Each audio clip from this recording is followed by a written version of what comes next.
Defiant Disorder is a behavioral disorder characterized by disobedient and defiant behavior, including severe tantrums and manipulation. Top 5 tips to manage ODD. Create a healthy, structured environment.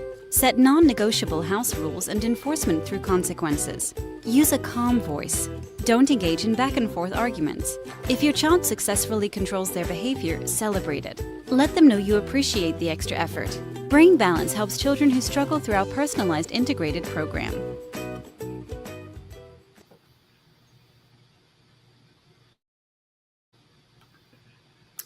And welcome to Counsel of the Day with Shanrae. And I am Shanrae. Good evening, and welcome to week 2 of ODD, or Oppositional Defiant Disorder. This evening we have a special guest, Lady Purvis, who will be coming on, and she's going to be giving her testimonial about her daughter who was diagnosed with MOID, which is a different form of, it's not ODD, but a different form of a spectrum. And this was back 30 years ago. And she's going to talk about how she navigated through and how the success of her daughter today. We also have Pastor Keyway that will be coming on and doing an inspirational nugget towards the end. But before we get started, I am going to go on and let me do my my website disclaimer. And we'll go from there because we are going to run a little bit over 30 minutes tonight. But I want to still make it as close to 30 minutes as possible while allowing our testimonial and our inspirational nugget. So I'm a degreed counselor from Ashford University. Let me do my website disclaimer. I'm going to open and then close it right back again. Please be aware that due to the nature of the technology I'm using, there can be no assurance of confidentiality when using this online service. It should also be noted that due to changes in policies that all replies are to be used as advisory and informational only and will not constitute an official determination. Information provided by me are subject to the limitations of current and available material, but the final responsibility for successfully achieving your goal rests with you, the individual. Information online is designed to be helpful. However, this information changes frequently, and it is recommended that you consult another physician, another specialist, and or religious leader to aid you in your overall behavioral wellness. I'm going to go on and I am going to do my bio because I've been skipping over that. Excuse me, that's my puppies in the background, y'all.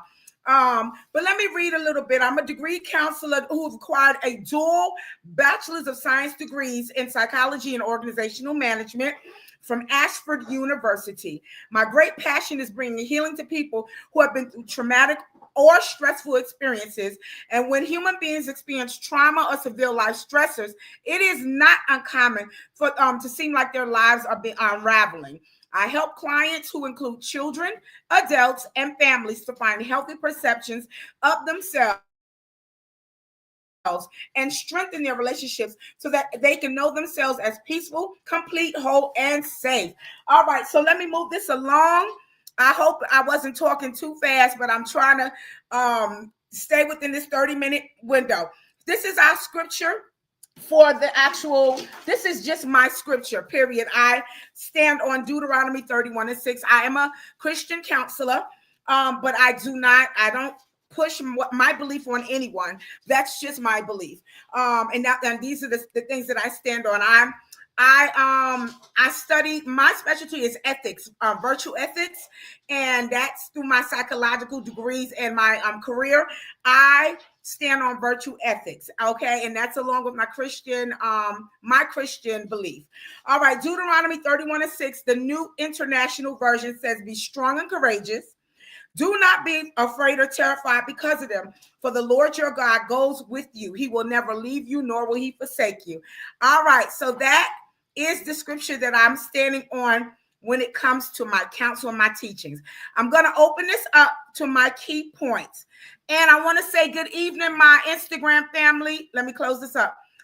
Good evening, Instagram family. Good evening, YouTube family, LinkedIn, TikTok family, my Facebook family, YouTube family. Good evening, everybody.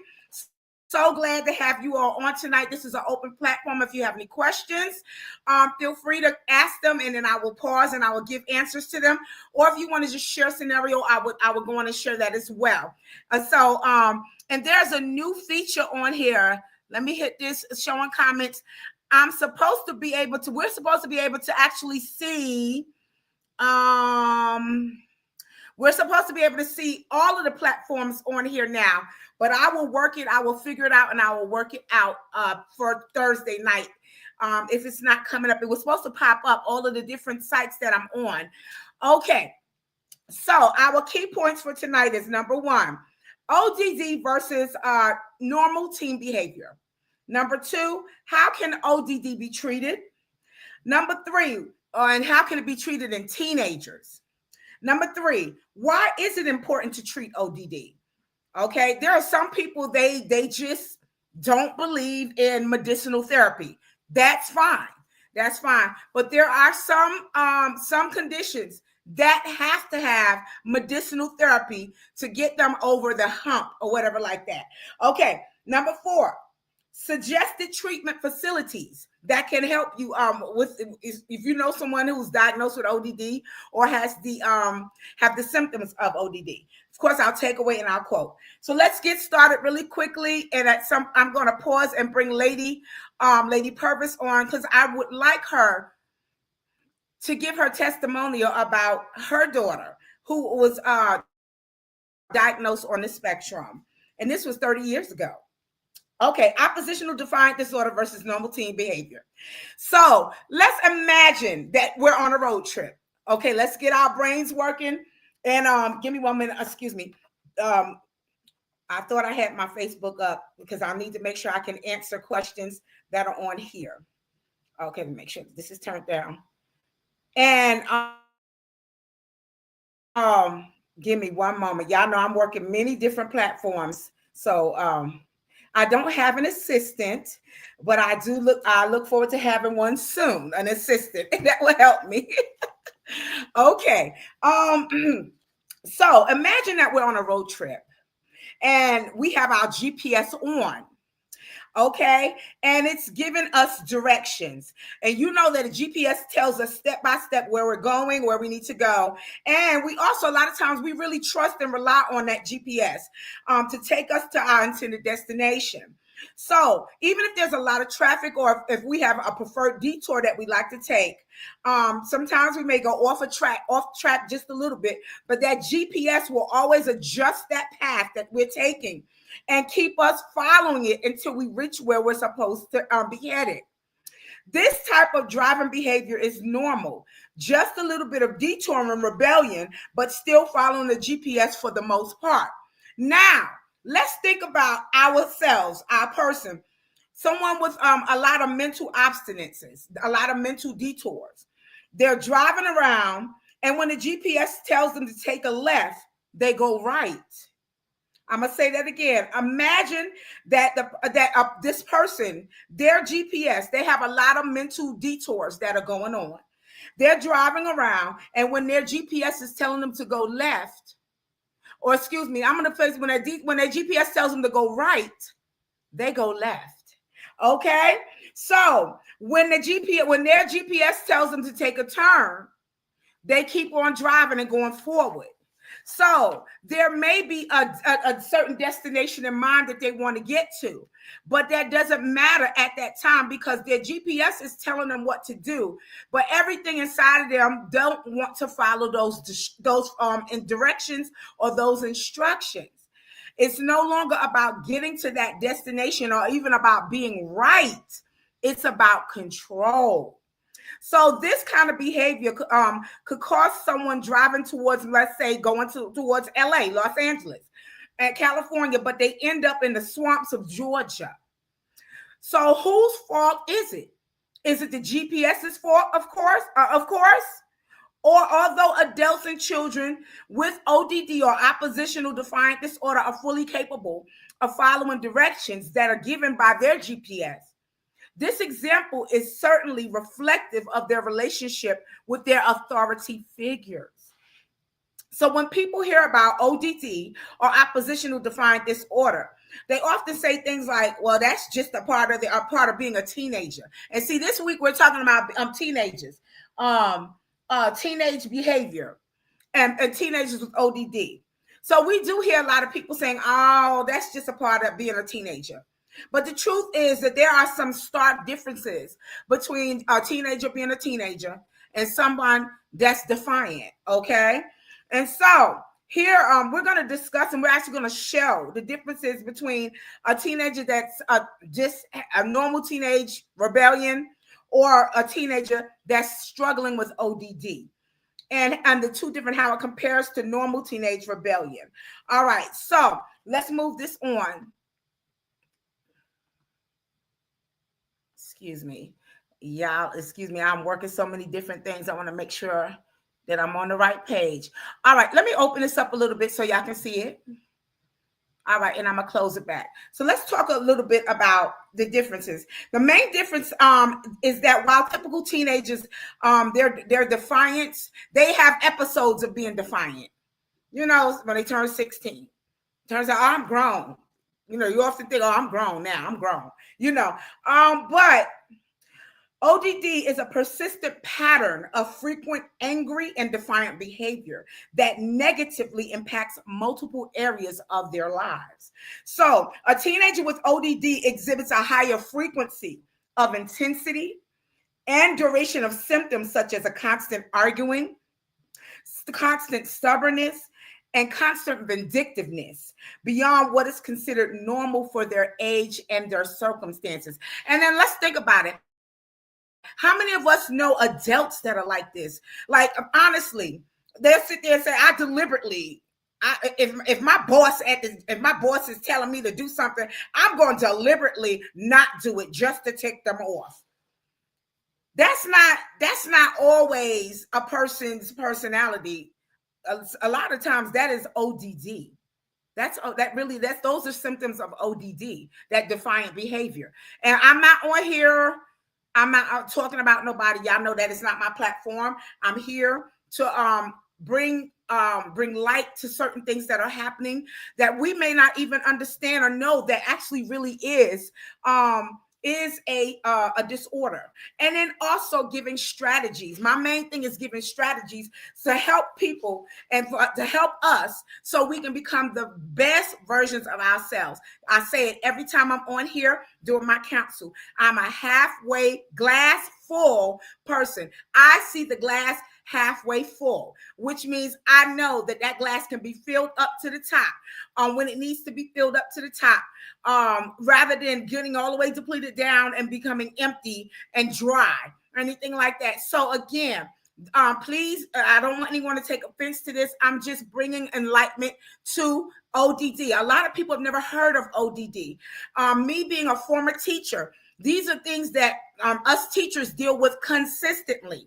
ODD, these type of disorders, these type of spectrums. Okay, so let's bring light on the typical difference between typical teen behavior and a teenager with ODD. Frequency. Number one, the teen with typical teen behavior, occasional defiance. They often related to specific situations or when they're either tired or upset. So defiance. But a teenager with ODD, frequent and persistent symptoms of this, like they're just always like that. Intensity. On typical teenagers' behavior, their normal moodiness and their normal moodiness and argument. We know about normal being moody. A young lady who's close to her cycle, a lot of times she becomes irritable and moody.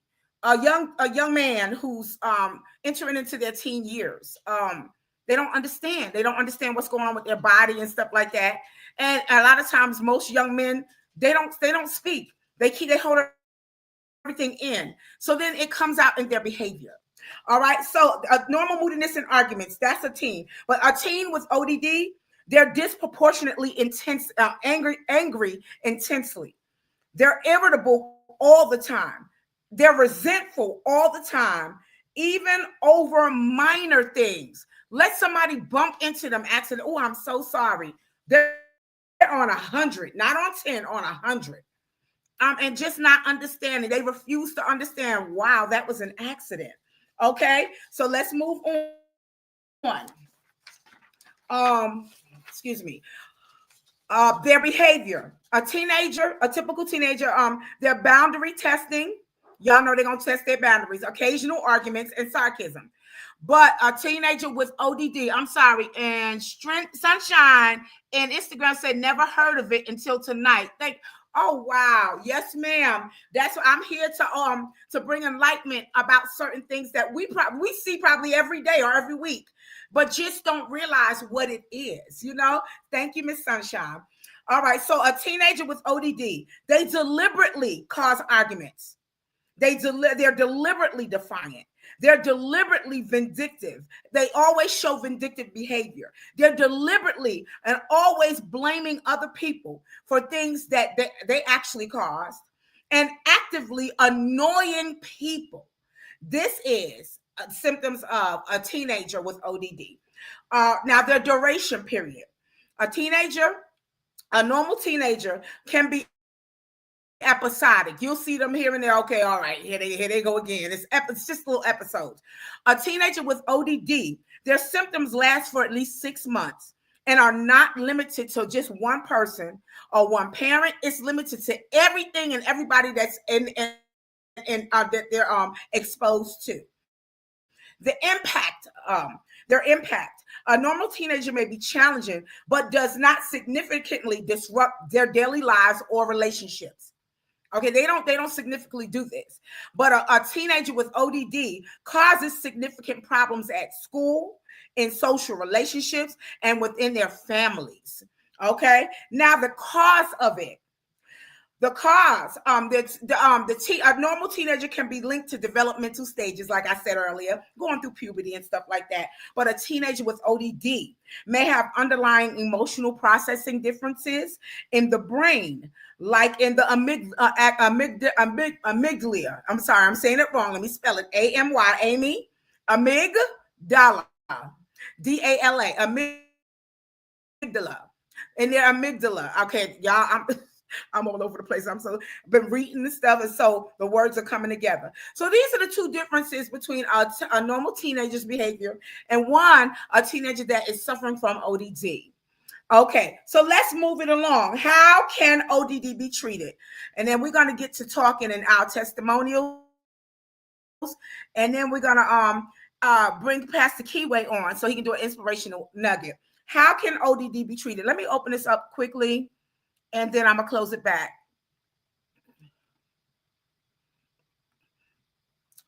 All right, so ODD treatment often involves therapy and training. With the help of a professional, their parents will need to learn skills that help them to be more consistent and positive in their parenting techniques.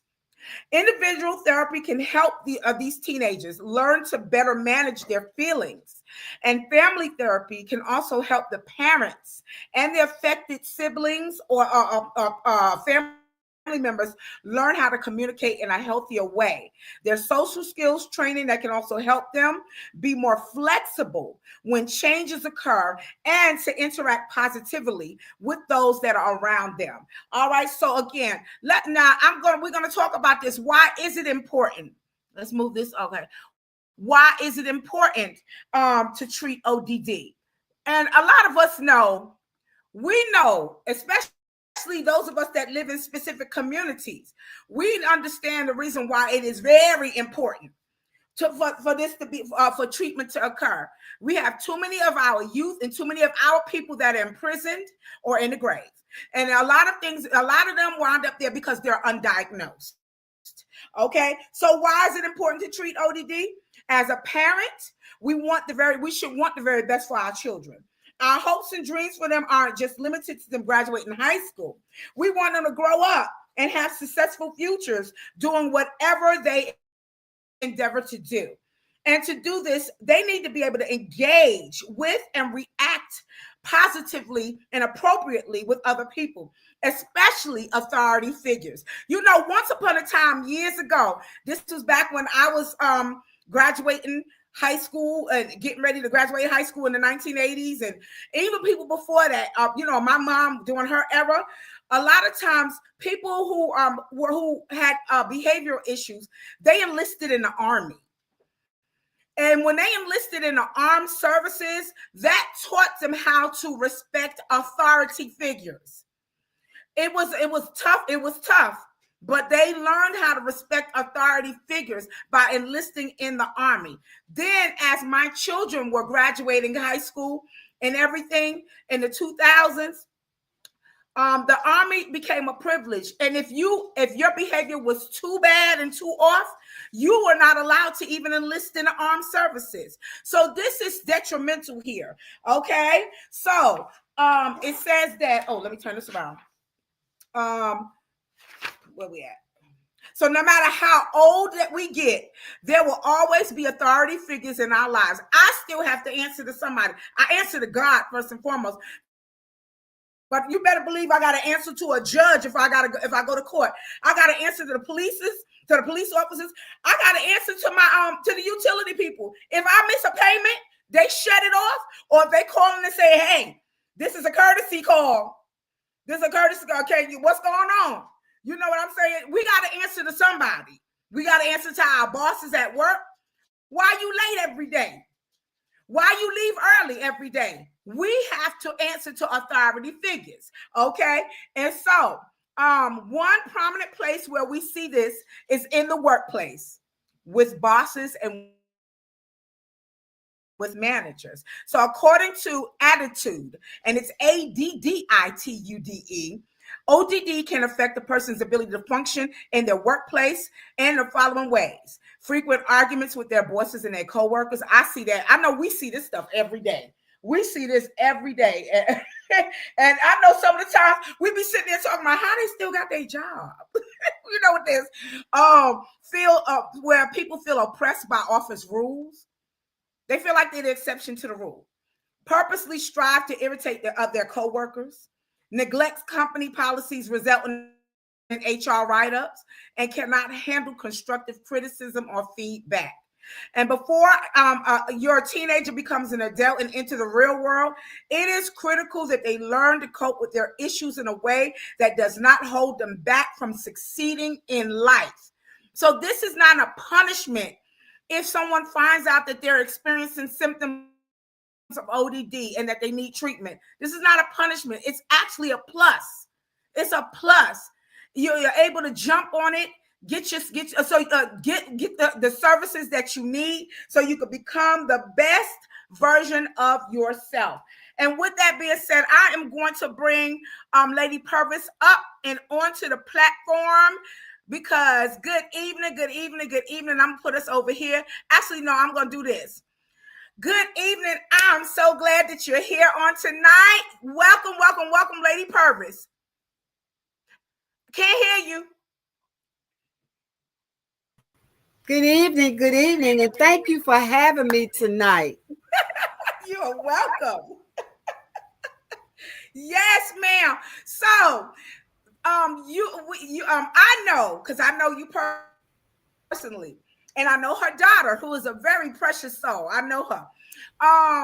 Can you share with the audience a little bit of your testimony about your daughter and being diagnosed with MOID? Explain what that is and the process, what you went through, how you helped your daughter become the best version of herself going into adulthood. Thank you so much, Shanrae. At the elementary school that my daughter was attending, at first she was at a regular classroom setting, and then as time went by, the teachers were calling and saying she was having problems catching up and doing the work, and maybe some testing need to be going on. So I said, well, okay, let's go ahead and test her. You know, we would go over homework with her at night and different things like that, but she just really wasn't catching on. So she was diagnosed with something called MOID, and it's a term that's used in some school systems, and especially in places like here in Georgia. And it describes a student as being below average intellectually. So my daughter now is 40 years old. She can drive a car. She works. She's been married, has children, on the praise team, all of the things. But mentally, I always had to be her advocate at certain meetings because you had to break it down to her so that she will understand. And even now, with her being 40, her dad and I talked to her about something, and it's like she's totally not getting it. So we have to take a breath and break it down. So once she was diagnosed, we were able to get the tools through the school system. That's very important because, first of all, a lot of parents are in denial. Yes. Ain't nothing wrong with my child. Well, there's something wrong with our child, okay? And we wanted to get her to help early, like you said earlier. The earlier you get it started, the better it is. Right. So when she got in high school, thank God for one of her teachers, we were able to find out about a program at Warm Springs Institute in Warm Springs, Georgia, so that she could continue having skills and that she would be self-sustaining because anything could happen to myself or my husband. Right. And so we went through Department of Labor. They were able to get her in the program. By the way, Warm Springs Institute is a wonderful school. It's like a college, and it was founded by President Roosevelt because he had a disability. So this is a school still present today. Yeah. You go for about 2 years. You can get your GED. You can come out with a 2-year certificate or what have you, and they will put you and train you in the workplace. Beautiful. And so she's very functioning in that capacity. So I thank God that we were able to catch it early and be able to do something about it. Yes. Oh my goodness. What an awesome testimony. And like I said, I've had the pleasure of meeting her daughter and her grandchildren and everything, and just a beautiful young lady. And I just want to commend you, Lady Purvis, and you and her husband, Apostle Purvis, for not being ashamed. And I'm going to piggyback off what you said. There are a lot of people who will sit there and say, oh, there's nothing wrong with my child. Mm-hmm. And with me being a former teacher, and then I'm moving into, of course, I got my degrees in psychology first, and that's what opened the doors with me being a special education teacher. But what got me into going to school for psychology, I went to college a little bit later on in life, was because I started noticing some things. 2 of my youngest children were diagnosed with ADD, not ADHD. Now they want to categorize everything in ADHD. Right. My 2 youngest did not have hypertensive behavior. They just had ADD. And I remember speaking with my grandmother. My grandmother, she passed in 2021, and she was 96 years old. Wow. But I remember talking with grandma and saying, Grandma, I see something is the babies are struggling. Like you said, we see things when helping them with their homework. And they were so frustrated. Yes. And they were crying. And I just can't get it. And it was just wore out. And I just felt so bad because I knew they was trying their best. Yeah. And they were struggling so bad. And I had to keep going to their doctor and say, can I please get them tested? Their doctor refused to test them because he kept saying, oh no, their behavior, they're so well-mannered. Oh no, there's nothing wrong with them. And I kept saying, listen, Dr. Morales, I said, I'm with them all the time. They're crying. They're struggling when it comes to their homework. They're doing their best. I need them tested. And I mean, the doctor fought us for so long because they were so well-mannered. And I said, please test them. Give me the referral. I know that there's something going on. He finally did it to shut me up. When they got tested and the results came back, he had to apologize. He said, I affiliated this ADD with the behavioral children, the ones with the poor behavior patterns. And he said, your children are so well-mannered. And I said, and that's when they started, there's a difference between ADD and ADHD at the time. Once they were diagnosed, then we started working towards the medicinal therapy that will help them. Now, the middle child, his prescription was a little stronger than the baby. The baby just needed a touch of medicine to help her. And once they took it, A's, B's. I remember them coming, Mama, school was so easy today. I was in tears. I was in Wonderful. tears. Mama, I remembered everything. Oh my gosh, when they sat down, I do my own homework. They sat down and got through their homework. And I said, go outside and play. You can go outside and play. Go on. They did, and they got, and I mean, just the grades just soared and increased. Like I said, they had to find the proper medication that would work for medicinal therapy that worked for our baby boy, which is the middle child. And then for the baby, she just needed a little touch of it. And I remember my grandmother saying to me, go get, she said, thank God they have the help now. She said, in my day, when I was going to school and being raised, and grandma was raised in Taylor, not Tyler, Taylor, Texas, little dot on the map. And she said, they just labeled us as dummies. She said, they just labeled our children as dummies and that they couldn't learn. She said, so if there's help out there, she said, go take the medicine in Jesus' name. And I said, yes, ma'am. I remember calling grandma and saying, Grandma, it's working. I said, the children are so happy it's working. Listen, if we see some things that are going on with our children, trust me, they want help. They don't know what's going on with them. They do know that something is happening in their bodies and in their minds. Help them. And I'm going to be very honest. As a former teacher, and then of course as a degree counselor, and I have private patients. A lot of adults are now being diagnosed. They went through a lot of their lives being undiagnosed, not realizing that, oh my gosh, what I'm seeing in my children, that's the same thing I was going through. But they didn't have the avenues back then to help people. Don't be ashamed to go and see if there's something that's happening with, if you keep repeating the same failures, that means that something needs to be fixed. It's okay to go and help yourself. Guess what? When we help ourselves, we help everyone else that's attached to us.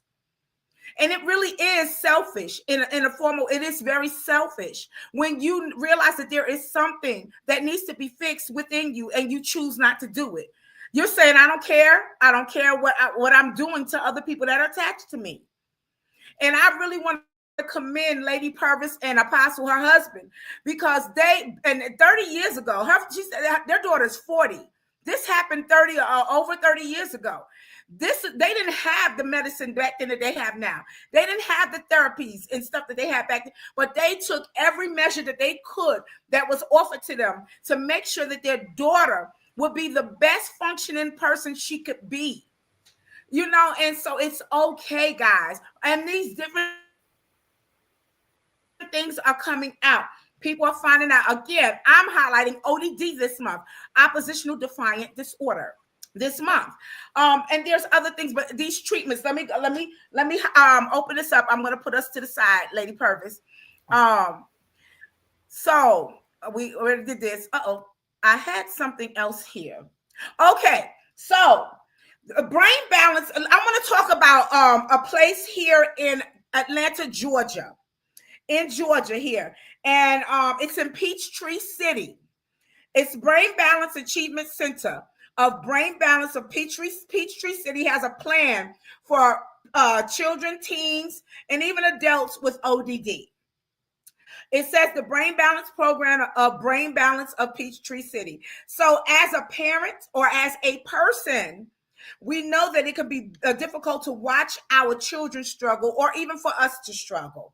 And so that's why the Brain Balance Achievement Center of Brain Balance of Peachtree City is dedicated to helping people in the brain balance of Peachtree City. Let me open this up a little bit. Okay. This program, it meets their social needs, behavioral, and academic goals. This brain balance program helps thousands of people throughout the country and in the brain balance of Peachtree City, help them overcome their challenges through their whole life's walk. Okay. So My paper printed out weird today. So when people are first enrolled in the Brain Balance program, their center provides them with personalized assessments. You got to get assessed, and this assessment helps them to identify the person's unique strengths and their challenges, as well as helps them to develop a personalized plan that will help them overcome their struggles. So in each person's individualized plan, they include, again, academic, if you're in school, academic activities, sensory and motor training, dietary guidelines, which we believe are valuable in developing and integrating integrated whole approach to ODD, and also to other behavioral challenges. So let me move on to the takeaway. I'm going to ask Lady Purvis. I don't know what happened to my cousin Keyway, but I'm so grateful that Lady Purvis is on today, because she can leave us with an inspirational vitamin on tonight. I trust her word. She's not only a mom who's helped her child overcome a disorder, but she's also a Christian woman of God. And so I'm going to let her leave us with an inspirational nugget on tonight. I don't know what happened to my cousin Keyway, but he'll be on Thursday. So let's go to the takeaway. So our takeaway for tonight says the 5 C's, and let me put this side by side. The 5 C's of discipline. And let me open this up, because ODD, being disciplined, is a huge part of overcoming any disorder, but especially with oppositional defiant disorder. So here's 5 C's of discipline. Number 1 is clarity. Number 2 is consistency. Number 3 is proper communication. Number 4 is caring. And number 5 is creating a sense of responsibility. I'm going to say that again. Number 1 is clarity. Number 2 is consistency. Number 3 is proper communication. Number 4 is caring. And number 5 is creating a sense of responsibility. And these principles emphasize setting clear rules, consistently enforcing them, talking with your child or the person that is dealing with ODD, about the rules and their feelings. And we're going to be talking more about, even in adulthood, with this, about the rules and their feelings and all of our feelings, providing support and encouragement, and helping them understand their responsibilities as far as being diagnosed with oppositional defiant disorder. Okay. All right. Let's go to our quote quickly, and then we're going to let Lady Purvis end with a inspirational vitamin. Okay, so so that is totally out of order. Okay, I'm sorry. I was wondering where that was. Okay, our quote for tonight, and I'm going to stick with this quote. I really like it. It says, out of difficulties grow miracles. And this is by Jean de la Bruyere. Out of difficulties grow miracles. All right. Out of difficulties grow miracles. Let me open this up. Lady Purvis, would you like to leave with an inspirational moment? Yes, I certainly would. And thank you for such a lovely evening. Romans 12:2 says to be transformed by the renewing of your mind. So just as our body needs daily nourishment, our mind also needs a daily renewal through God's truth. And when you fill your thoughts with faith, as we teach our children, our teenagers, as we try to put a spiritual vitamin in them some type of way, your thoughts with faith, gratitude, and the word of God, your mind, it then becomes a garden where peace, wisdom, and strength will grow. Amen. I'm telling you, Adam, that's why out of miracles, what? Let me say that again. Let me go back to this. Quote, and let's open it up. Just what she said, out of difficulties grow miracles. Miracles are real, and miracles do happen. I tell you. This is my theory website page. I want you all to see this for my fellow counselors and theorists. This is where I got my findings from. Better Up. If you want to, If a better up, create a personal professional transformation through expert life coaching. www.betterup.com. Number this Ada plus community. Okay, empowering adults with ADHD, ADD, ODD, OCD to live their best lives. A different brain requires a different approach. www.adapluscommunity.com. BetterHelp.com. If you want a safe space to speak with a licensed professional online, BetterHelp offers affordable counseling sessions for individuals, couples, and family members. www.betterhelp.com. 988 crisis helpline. Help is available. So if you want to connect with someone that you trust, if you know someone that's struggling, or if you yourself are struggling, it is okay to share your feelings. The 988 Lifeline provides 24/7 free and confidential support for people who are in distress, prevention, and crisis. Resources for them, for your loved ones, and the best practices for professional in the United States. I'm gonna open this up. I experienced earlier this year very close friend that took her life. Very, very unexpected.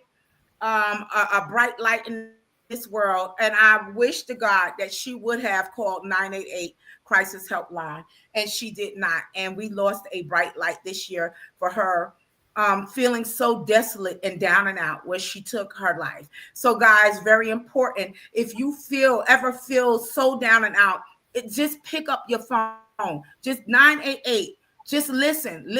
If you don't want to talk, just listen to somebody. You matter. You are important. You are a bright light.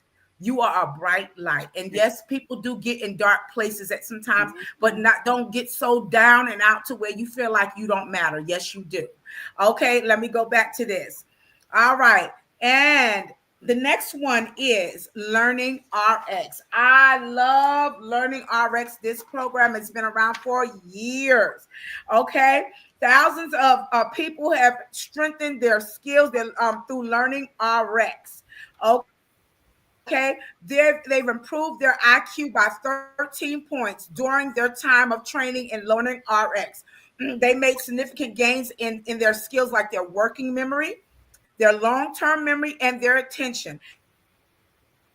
www.learningrx.com. All right. If there's a past Counsel of the Day with Shanrae series that you missed, or you just want to rewatch, go to my YouTube channel at Shanrae Price. Please like, subscribe, and hit the bell for notifications. Then select any past series that you would like to watch. Also, if you're interested in professional one-on-one counseling services, feel free to contact me or connect with me on Facebook Messenger at Shanrae Owens, or you can email me at shanrae.price@gmail.com. Also, if you want to inbox me on my IG, YouTube, TikTok, any of the social media platforms, you can do that. I'm a lifestyle strategist, and my aim is to aid you in your life's goals and your life's dreams. I've been blessed to be able to work with clientele down through the years. And I still see people, they come to me and say, those strategies that you gave me, because y'all know I'm a CBT, cognitive behavioral therapist. I give homework, I give assignments. We work through this. We work through it. And I'm grateful to say that I even years later, people come and say, I still look back on those strategies and use them when I need them. So this has been Counsel of the Day with Shanrae. I want to thank Lady Purvis once again for coming on and being so open and candid and sharing her testimony with you all. I'm gonna have her back again, and I'll contact her when. But I thank you for your inspiration. Thank you. Thank you. Thank you so much. Oh my goodness. And God bless everybody. I'll see y'all Thursday night for part 2 of ODD, the teen years. See you Thursday night, 9 p.m. Eastern Standard Time, week 2, part 2. See y'all then. Good night, everybody. Night.